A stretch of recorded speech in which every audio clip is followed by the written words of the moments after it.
Patty Ray is a professional artist, healer, teacher, and residential trainer at the renowned Monroe Institute. She trains participants to use their consciousness to access guidance, improve manifestation, and learn self-healing and self-actualization skills. Her art has been shown in the World Bank in Washington, D.C., the U.S. Botanical Garden, the Mellon Foundation, and in the National Gallery of Art, also in Washington, D.C. Perhaps Patty Ray's work can best be summed up as making the invisible visible. So Patty Ray, thanks so much for joining us.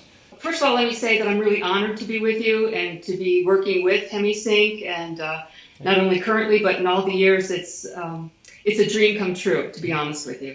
I remember back in the 80s, there was somebody that I knew who was a very wise person, and whenever I would have any troubles in my life, the guy would just say, you got to get an attitude of gratitude. And it seemed to be the cure-all that would change any negative thoughts, any self-deprecating, any low self-esteem issues, any perspectives on the world that weren't positive. And just by switching into where I was focusing my attention, I could change how I felt. And I'm kind of like Bob Monroe in the sense that when he was creating a lot of these Hemi-Sync exercises in the early days, he did them for himself. Whenever he had a need in his life, he would create an exercise. And it ranged all the way from helping, create signals to relax enough to go out of body, and then there are signals that are really conducive to remote viewing, basically by getting more relaxed. And then he did a whole series called Human Plus, which anchors in a command in your subconscious to help you perform better, to be better, to feel better. So he did a lot of that towards the end, and from what I understand, he said that he felt it helped him extend his life towards the end, just by using positive thoughts and things like that. So because I'd already known about gratitude, and there's a lot being talked about it now. There's a lot of research, in fact, of what's happening with the mind-body connection. In fact, I just saw a post this morning about two studies. One was a DNA study that I believe it was the HeartMath Institute that did this, and they had researchers holding very pristine vials of DNA. And each of these researchers was really good at holding a certain state of being. Okay, so an emotional state. And they test the DNA before the researchers held it, and then they would test it after these researchers would hold different emotions. And what they found was that the DNA changed according to the feelings that those researchers were holding, and I'm not sure for how long, maybe a few minutes. And the DNA that was held by people holding really positive thoughts like love and gratitude, appreciation, joy, etc., that DNA was very open and relaxed and stretched out. And the people who were holding fear and anger and turmoil and things like that, the DNA was very contracted and closed off. So that may indicate that our DNA is more receptive to information when we're relaxed and we're feeling, open and good, positive emotions. And there are a couple of others out there, but I won't go on and on about all the science behind it. But there is, more and more. And we all see it in our lives that think about people that you like to gravitate towards. They're usually not the sour, dour, negative people that, don't have a good thing to say or express to you. We gravitate towards people that feel good in their energy field, in how they express, how they care about us, and how we're allowed to care about them. That's another factor. And so when we appreciate, we raise our frequency, and that's another term that a lot of people are using now. We raise our vibrational rate when we can open our hearts and feel more love. Well, that's fascinating. It's always interesting to see science confirm kind of what we take to be wisdom and kind of take to be intuitively true, but to actually seeing it borne out in data is always gratifying. And, I think part of my own experience with gratitude is it just takes the focus off yourself. It takes the focus off the I. It's very difficult to be angry when you're experiencing gratitude. It's very difficult to be fearful. It's very difficult to be depressed when you're really deeply feeling gratitude. So thanks for kind of putting this wisdom into a exercise that we can all access readily and easily. Yeah. Well, thank you. And like I said, I do them for myself as much as anything. And I was thinking about authenticity somehow in thinking about this talk that we were going to have and how important, and you mentioned this word when we first just opened this conversation, that for me, it's really important to come from a place of authenticity in creating these exercises. And people know it, and I know it. It's like if I write a script that doesn't really have any meaning or purpose or value in my own personal life, people are going to feel that. But when I come from a place of true, authentic connection, it just goes out and then people respond to that. Yeah, absolutely. People say, well, how do I open my heart and how do I get into that space? Well, the first thing you do is create some thoughts that then affect your emotions. And so it's easy for us to access. We all have a great library of experiences in our life that we can draw upon if we think to do that. So places, a lot of people have been to places like beaches or vacations, or they've been times with their grandchildren or birthday parties, or you name it. It's endless, and we all have access to that. So that's a good place to dip into, first of all, to find something to appreciate. Mm-hmm. And it doesn't have to be a visualization. It can be an emotional experience. And so that opens it up for more people. Mm-hmm. Now, there's something else that's sort of a bigger picture about all this, those three areas.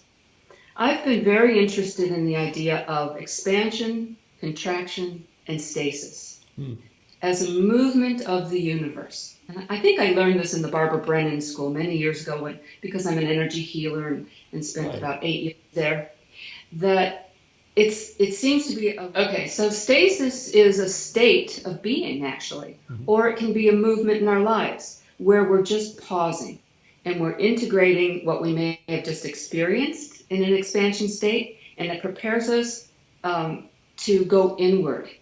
Right? Mm-hmm. And then the inward journey is very valuable for all of us. It's the place where we find our inner resources, where we find information, and then we can take that back out into an expansion into the world. So think of it in business. Mm-hmm. If you have a business and you're very active for a while and you're moving around and you're getting things coordinated, that's a very expansive kind of thing. And then you pause for a while and you let that settle. And it's good to just be with that. Yeah. It's okay to not do anything. Right. Right? Sometimes. Right. And in our culture, we don't value that enough. Right. It's always do, accomplish. And so many people now are realizing the value of pausing and just reflecting. Yeah. Right? So those three movements are found in this exercise. Mm-hmm. That we can expand in the outer, and then with relationships, we start to come in again. Mm-hmm. And we reflect on the give and take that's happened for us. And then the inner experience where you go back into self and you appreciate who you are, your gifts, what you created. Sometimes I think this is a tough planet to be on. It is, yeah. Right? Yeah, I think a lot of people feel that way. And we take a lot of, it takes a lot to just be here and to function in our lives. And so I think it's a great thing to give ourselves credit for what we're doing, what we're creating, what we're sharing. And so all of those things are helping us feel better, in my opinion. They make me feel better. Yeah, well, I experienced the same thing, and that's fascinating. I didn't realize that you had patterned the exercise with that intent. And so I guess if I paraphrase, you're kind of trying to recreate sort of a natural cycle, like a natural ebb and flow in selecting these periods of appreciation. Mm-hmm. And I think that's actually kind of an afterthought or an after effect. As I looked over it, I went, yes, there it is again, this idea. But I think it mainly came when I write an exercise, I go into a meditation, and I have my little place on my sofa in my living room, and I have my 2 cats, and we all get quiet, and then I just ask for information, or I get a download sometimes, where I just know that there's a need, and then I'll wait for inspiration and idea, and then I write like crazy, and then refine it. So Anyway, that's part of the process. Yeah, well, that's fascinating, and it shows in the finished product. All Thank of your you. stuff I find to be very accessible, and I often find myself playing it.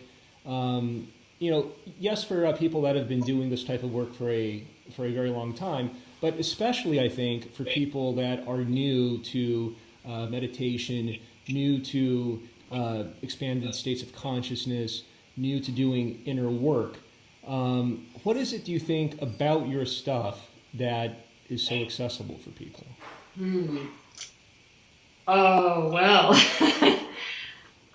Well, it may be that authenticity piece again. Yeah. That, I live a pretty weird life sometimes, and a pretty chaotic, and a pretty all the feelings that everybody else has, Mm-hmm. and when I can put that down in a script and make some meditation around that, it's like the every person has the same feelings. Mm-hmm. So I think that, and I don't usually do, in our Monroe work, we have a preparation process. Bob Monroe created this beautiful little before an exercise thing that you do where you prepare yourself to explore consciousness. And I think that's a really great thing that we do. Mm-hmm. We don't just slap headphones on people and say, now go here and do this. We encourage people to get ready to explore. Mm-hmm. So I do a little bit of talking between each one and set up an access point for people to go, oh, I know what we're going to go into. Yeah. I also don't usually put resonant tuning in there, Right. which I think is a beautiful thing. So when we first started creating Hemi-Sync exercises for the general public and not for our programs, I was one of the first people to do that. And I said, let's do it for the general population. Let's not put the resonant tuning in, because some people might listen to it at work and then they're going to feel weird if they're making these beautiful sounds. Right. So, Good. so that's well, I think it's very comfortable for people. great. Thank you. Yeah. And, I think something else that people often experience, that I certainly experience, is that having these experiences in expanded states of awareness, it's often difficult to come back and put it into words, whether you're writing in a journal or trying to explain it to somebody else. But in looking at your art, that struck me as a fantastic way to relate many of these experiences. And if you have the benefit of video and you're listening, we'll be showing you some of Patty Ray's art. If you're audio only, we apologize, but you can go to avalonart.gallery and check out Patty Ray's work there. But as I look at your artwork, much of it is celestial, and reminds me, some of it is literally, pictures or paintings of galaxies and, constellations and such. Some of it is kind of reminiscent to me of places that I feel like I've been to when I've had the headphones on, or, when I'm just kind of sitting on a cushion. And, how much of that is coincidental for you? Well, I think those realms, the deep space realms. Oh, isn't that interesting? When we call that the deep space realm, and the further in we go, we can actually experience a deep space realm.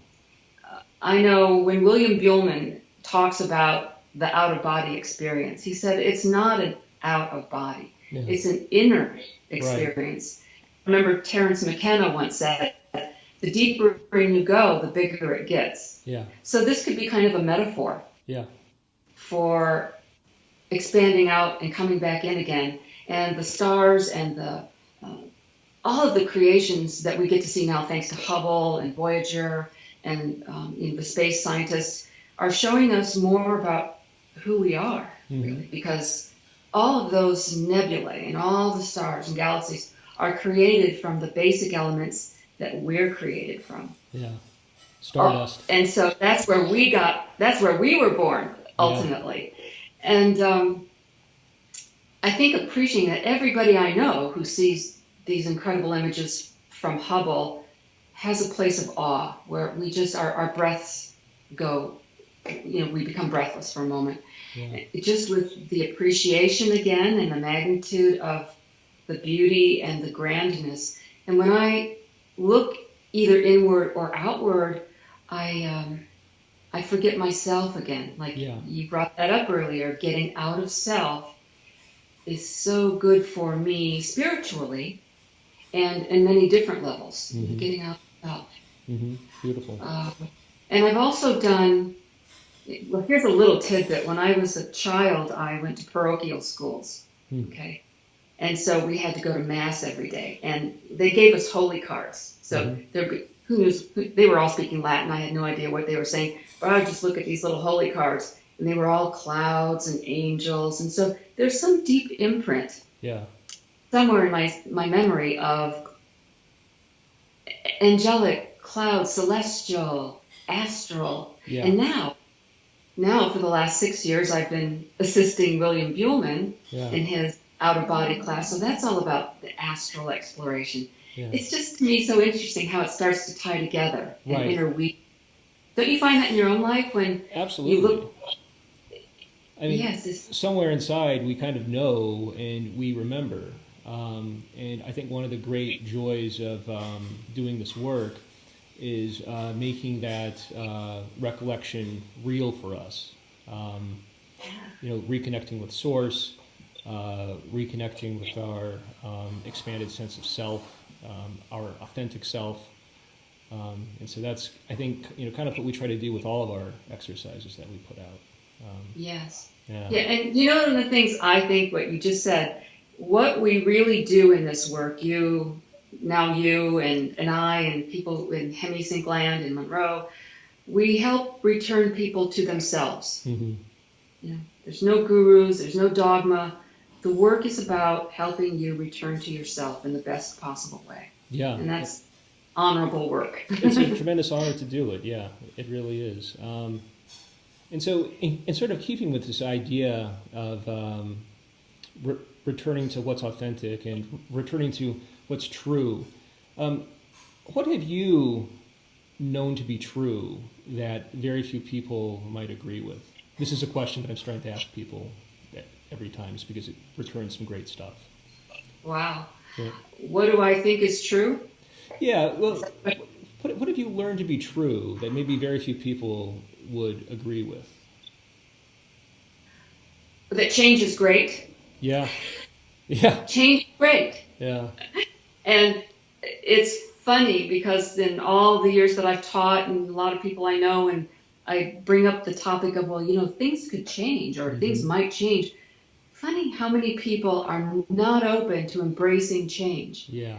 And maybe that comes with the training of really being present, being comfortable in letting things unfold moment to moment. Of course, there's a way of having a plan for your life or things that you want to do. But ultimately, to stay in the fluid moment provides comfort in change. Mm-hmm.